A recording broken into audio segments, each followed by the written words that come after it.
عمران خان کے ٹویٹر سے آج تک کبھی کوئی ایسا ٹویٹ نہیں ہوا، ایون کہ ابھی جنگ تھی جب بھارت کے خلاف تو اس میں عمران خان کے ٹویٹر سے پازیٹیو رسپانس آیا۔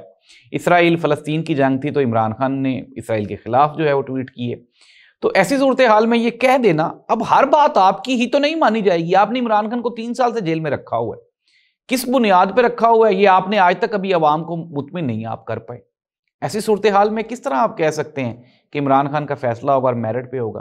ناظرین، ایک طرف تو عمران خان کے جو ضمانتوں کے کیسز ہیں وہ اسلام آباد ہائی کورٹ میں پینڈنگ پڑے ہوئے ہیں، اور سرفراز ڈوگر صاحب جب سے آئے ہیں اس کے بعد سے لے کے اب تک عمران خان کی ضمانت کا کوئی بھی کیس وہ اسلام آباد ہائی کورٹ میں نہیں لگا۔ اور کل علیمہ خان بھی کہہ رہی تھیں کہ سرفراز ڈوگر صاحب اسی لیے لائے گئے ہیں تاکہ عمران خان کی جو بیلز کے کیسز ہیں وہ لگے ہی نہ۔ اور میں نے آپ کو یہ بتایا تھا کہ توشہ خانہ 2 میں سزا ہو جائے گی اور وہ جو 190 ملین پاؤنڈ کیس ہے اس میں عمران خان کی ضمانت ہو جائے گی، عمران خان رہا نہیں ہوں گے۔ سسٹم کیا چاہتا ہے؟ سسٹم یہ چاہتا ہے کہ ہم سے معافی مانگ لی جائے، ہم سے توبہ کی جائے، ہمارے سامنے گھٹنے ٹیک دیے جائیں۔ وہ نہیں ٹیکتا بھائی، وہ نہیں آپ سے معافی مانگتا۔ کس طرح منگوا لیں گے آپ؟ زبردستی ہے کوئی؟